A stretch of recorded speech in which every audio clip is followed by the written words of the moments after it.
Assalamualaikum warahmatullahi wabarakatuh, sahabat walang. Semoga padamu Allah melimpahkan keselamatan, rahmat, serta keberkahannya. Amin.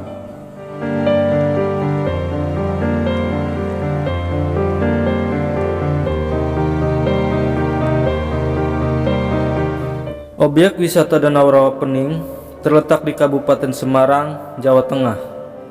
Dan Rawapening itu sendiri merupakan sebuah danau alami yang letaknya mencakup 4 wilayah kecamatan yang terletak di Kabupaten Semarang, yaitu Kecamatan Ambarawa, Tuntang, Bawen, dan Banyubiru. Danau Rawapening ini berada di sebuah cekungan yang terdapat di antara 3 gunung, yaitu Gunung Merbabu, Gunung Ungaran, dan Gunung Telomoyo.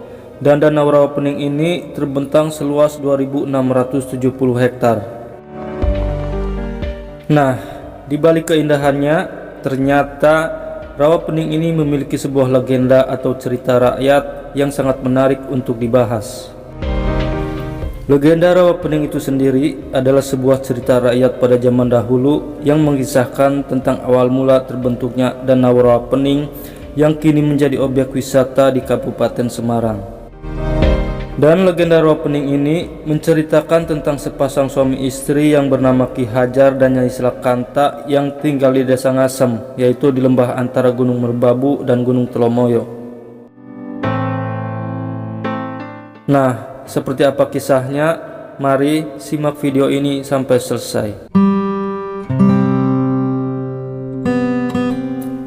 Alkisah, pada zaman dahulu kala terdapat sebuah desa bernama Ngasem yang terletak di lembah antara Gunung Merbabu dan Gunung Telomoyo.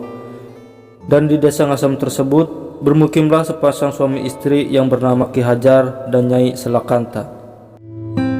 Dan karena dikenal pemurah dan suka menolong, pasangan suami istri yang belum dikaruniai anak ini begitu sangat dihormati oleh masyarakat sekitarnya.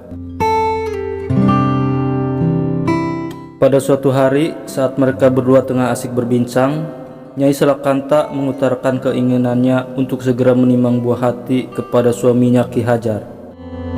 Mendengar keinginan istrinya itu, Ki Hajar pun merasa kasihan, dan demi mewujudkan keinginan istrinya tersebut, akhirnya Ki Hajar pun memiliki niatan untuk bertapa di lereng Gunung Telomoyo.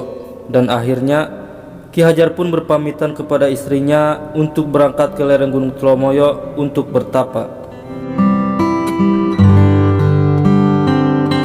Kemudian, waktu pun berlalu berbulan-bulan, sehingga Nyai Selakanta pun merasa khawatir tentang keadaan suaminya yang belum juga kunjung datang. Singkat cerita, saat Nyai Selakanta masih dalam masa-masa penantian kedatangan suaminya itu, tiba-tiba dan secara ajaib, Nyai Selakanta pun mengandung seorang anak. Dan seiring berjalannya waktu, Nyai Selakanta pun akhirnya melahirkan. Namun saat ia melahirkan, betapa terkejutnya ia karena ternyata yang lahir dari perutnya itu adalah bayi dengan memiliki wujud seekor naga. Dan kemudian bayi itu diberi nama Baru Klinting yang diambil dari nama tombak pusaka milik suaminya Ki Hajar. Kata Baru itu sendiri berasal dari kata Bra yang artinya keturunan Brahmana, yaitu seorang resi yang kedudukannya lebih tinggi daripada pendeta. Sementara kata Klinting itu memiliki arti sebuah lonceng, karena meski berwujud naga, Baru Klinting ini dapat berbicara seperti manusia. Karena tidak ingin ada hal-hal atau sesuatu yang terjadi kepada anaknya itu, Nyai Selakanta pun merawat Baru Klinting dengan cara sembunyi-sembunyi, dan juga dia pun berencana kelak akan membawa Baru Klinting ke Bukit Tugur dengan tujuan agar Baru Klinting terhindar dari keramaian. Kemudian tanpa terasa, waktu pun berlalu dengan sangat cepatnya, sehingga Baru Klinting pun beranjak menjadi dewasa. Hingga pada suatu saat, Baru Klinting ini bertanya kepada ibunya, yaitu tentang siapa ayahnya. Dan kemudian Nyai Selakanta pun memberitahu siapa ayahnya dan di mana ia sekarang, dan lalu ia mengutus Baru Klinting untuk menyusul ayahnya yang sedang bertapa di lereng Gunung Telomoyo.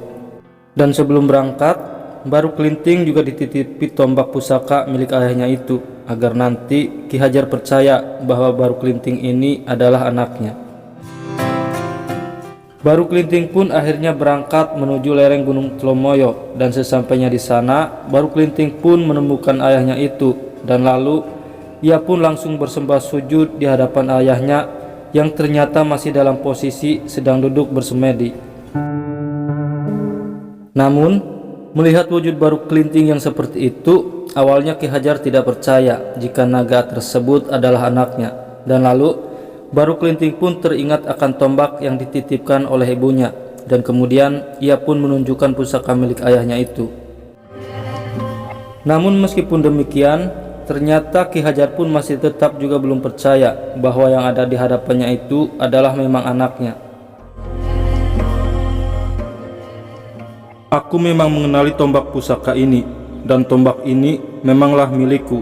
Akan tetapi, bukti ini belum cukup untuk meyakinkanku. Baiklah, jika kamu memang benar-benar anakku, cobalah kamu lingkari Gunung Telomoyo ini dengan tubuhmu, dan jika kamu berhasil, maka aku akan percaya bahwa kamu memang benar anakku. Lalu Baru Kelinting pun cepat-cepat melaksanakan apa yang diperintahkan oleh ayahnya itu, dan dengan kesaktiannya, Baru Kelinting pun akhirnya dapat melingkari Gunung Telomoyo itu dengan tubuhnya. Dan setelah itu, Ki Hajar pun akhirnya mengakui bahwa Baru Kelinting itu adalah anaknya. Dan setelah itu, Ki Hajar memerintahkan Baru Kelinting untuk bertapa di Bukit Tugur, yaitu agar tubuhnya berubah menjadi manusia. Sementara itu, ada sebuah desa yang sangat makmur bernama Desa Patok. Namun sayangnya, penduduk di desa ini dikenal sangatlah angkuh. Suatu ketika, penduduk di Desa Patok ini bermaksud akan mengadakan pesta sedekah bumi, yaitu setelah tanaman-tanaman mereka panen. Dan mereka pun akan berburu binatang ke Bukit Tugur, yaitu untuk dijadikan hidangan pesta mereka. Singkat cerita, setelah mereka sampai di Bukit Tugur, ternyata mereka tidak menemukan satupun binatang untuk ditangkap. Namun saat itu, mereka hanya melihat ekor Baru Kelinting yang ada di semak-semak, dan mereka juga tidak melihat badan keseluruhan dari Baru Kelinting tersebut. Dan akhirnya, mereka pun memotong ekor itu dan beramai-ramai mencincang dagingnya untuk dijadikan hidangan pesta. Selain itu, ada versi lain yang menyatakan bahwa Baru Kelinting itu ditangkap dan tubuhnya dicincang untuk dijadikan hidangan pesta, dan bukan hanya diambil ekornya saja. Ketika para warga sedang asik berpesta, tiba-tiba datanglah seorang anak laki-laki yang penuh luka dan berbau amis. Dan kemudian anak itu pun meminta makanan kepada para warga yang tengah asik berpesta. Namun ternyata warga di desa itu malah mencaci anak itu dan kemudian mengusirnya tanpa diberi makanan sedikit pun. Kemudian anak itu pun pergi meninggalkan desa tersebut, dan di tengah perjalanan ia bertemu dengan seorang janda tua yang bernama Nyi Latung. Dan Nyi Latung ini kemudian mengajak anak ini untuk ke rumahnya, dan di sana anak itu pun diberi makan dan minuman serta diberikan pakaian yang layak. Kemudian dalam perbincangan antara Nyi Latung dan anak itu, ternyata anak itu merupakan perwujudan dari Baru Kelinting yang sudah berganti wujud menjadi manusia. Dan Baru Kelinting pun bermaksud untuk memberi pelajaran kepada warga-warga desa yang angkuh tadi. Kemudian Baru Kelinting pun berpesan kepada Nyi Latung bahwa jika nanti ia mendengar suara gemuruh, maka segeralah menyiapkan alat untuk menumbuk padi yang terbuat dari kayu, atau yang sering disebut dengan lesung. Dan lalu Baru Kelinting pun berpamitan kepada Nyi Latung untuk kembali ke Desa Patok yang sedang berpesta, dan sebelum berangkat ia pun mengambil sebatang lidi untuk dibawa ke sana. Sesampainya di sana, Baru Kelinting pun langsung menancapkan lidi itu ke tanah, yaitu di tengah-tengah keramaian warga yang sedang berpesta. Dan lalu ia pun meminta warga di sana untuk mencabut lidi yang menancap itu. Namun ternyata tak seorang pun dari mereka yang mampu untuk mencabutnya. Dan dengan kesaktiannya, Baru Kelinting pun mencabut lidi itu, dan begitu lidi itu tercabut, tiba-tiba terdengar suara gemuruh yang sangat hebat, sehingga membuat seluruh penduduk di desa itu menjadi ketakutan. Dan lalu air pun menyembur keluar dari lubang bekas tancapan lidi itu, dan semakin lama semburan air pun semakin besar dan semakin besar, sehingga terjadilah banjir besar di desa tersebut.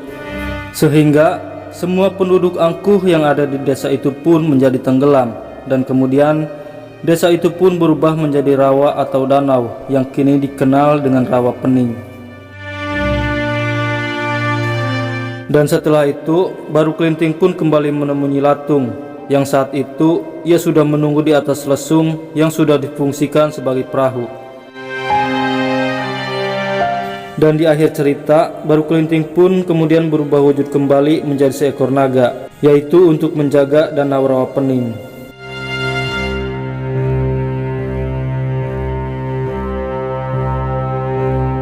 Nah, itulah tadi legenda asal-usul Danau Rawa Pening yang ada di Kabupaten Semarang. Semoga dari kisah ini kita dapat mengambil pelajaran. Baiklah sahabat, semoga video ini menghibur dan bermanfaat bagi kita semua. Jangan lupa subscribe channel ini agar kalian tidak ketinggalan dengan video-video terbaru lainnya.